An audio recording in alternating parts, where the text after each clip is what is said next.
고행이 능사가 아니라 광야가 능사다.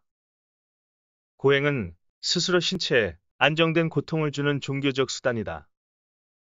이에 비해 광야는 신체는 물론 정신적으로 많은 고통을 느끼는 장소로 서바이벌 게임이 펼쳐지는 공간이기도 하다. 고행은 수도원이나 절간 등에서 특정한 사람들과의 관계 속에서 정진하는 형태이므로 육체적 범위는 대단히 좁다. 그것보다 광야는 사막처럼 거칠고 버려진 곳, 즉 세상의 밑바닥이다. 각종 건설 현장, 도시의 뒷골목, 그리고 창녀촌과 각종 술집 등 많은 위험이 공존하는 생존 게임장이다. 하지만 생존 게임에서 살아남기 위한 수단으로 스스로 불편함이나 위험과 고통, 스트레스 등을 감수해야 한다. 광야는 위험, 억울함과 고독, 절망, 비관, 나태, 중독 등의 키워드도 가끔 어울리는 곳이다. 광야 생활을 하는 대부분은 광야를 빠져나가기가 매우 어렵다. 왜냐하면 오랜 감옥 생활에서 나와 사회생활이 어려운 것과 같은 이치이다. 그것을 결정짓는 것은 어둠을 택하느냐 아니면 빛을 택하느냐에 달려있다. 어둠을 택하면 얻어지는 것은 비관, 비판, 거짓말, 사기, 악독, 폭행 또는 자살 등이다. 이를 다스리는 방법으로 보통 술 중독을 택한다. 그러나 어떤 이들은 어둠이 아니라 빛을 택한다. 즉, 광야를 탈출하기 위해 어둠 대신에 빛을 택하는 것이다. 그것은 살아있는 신, 예수 그리스도이다. 광야를 탈출하기 전에는 대개 육체적인 노동이 제격이다. 정신적인 노동도 한몫하지만 모멘텀이 약하다. 육체적인 노동 즉 막노동은 다이나믹하면서도 경험이 쌓이고 숙달이 되면 안주하고 싶은 중독성이 있어 많은 어둠의 자식들이 주로 그 일을 많이 한다. 그러나 세상에서 땀을 흘리며 생존 게임을 유지한다는 것은 아주 숭고한 일이다. 단지 빛을 보기가 매우 어렵다는 사실이다. 나는 비천에 처할 줄도 알고 풍부에 처할 줄도 알아. 모든 일, 곧 배부름과 배고픔과 풍부와 궁핍에도 처할 줄 아는 일체의 비결을 배웠노라.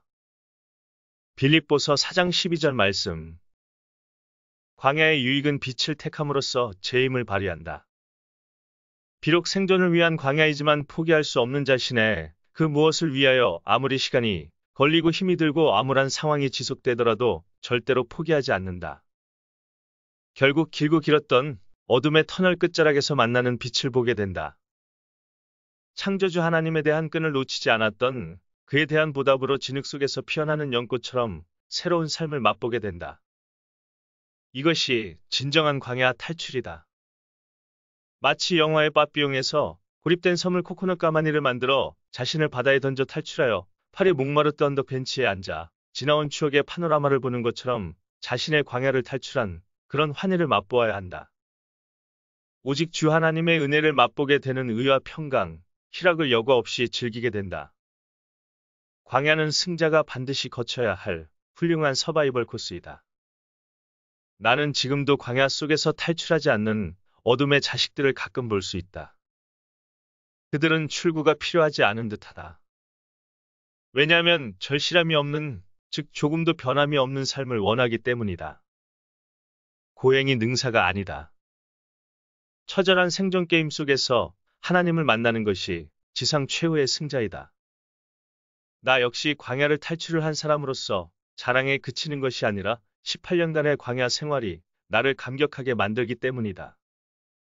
이유는 누구든지 빛 즉 예수 복음을 택하든 어둠 즉 세상을 택하든 선택권이 주어져 있으며 그것을 선택하고 방해하는 자는 오직 자기 자신이기 때문이다. 하늘은 스스로 돕는 자를 돕는다라는 자조론도 좋다. 수단과 방법을 안 가리고 광야를 탈출해야 한다. 이유는 살아서도 천국이요, 죽어서도 영원한 새하늘과 새 땅이 준비되어 있기 때문이다. 내 하나님 여호와께서 이 40년 동안에 내게 광야 길을 걷게 하신 것을 기억하라. 이는 너를 낮추시며 너를 시험하사 내 마음이 어떠한지 그 명령을 지키는지 지키지 않는지 알려 하심이라. 신명기 8장 2절 말씀. 광야의 유익은 겸손과 교만을 구별할 줄 아는 것이다. 수없이 깨어지고 낮아져서 무참히 자존감마저 사라지는 것을 경험해보면 빛은 희망일 수밖에 없는 것이다. 예수님도 다윗도 광야 생활은 필수였다. 당신이 만일 진정한 광야 생활을 해보지 못했다면 행운과 축복은 가짜다. 엉뚱하다고 할지 모르지만 과감히 이런 제안을 해본다. 스스로 가진 것 어려운 사람들과 나누고 1년 동안 막노동을 해보라. 예수께서 주시는 성령의 눈물을 마음껏 얻게 될 것이다.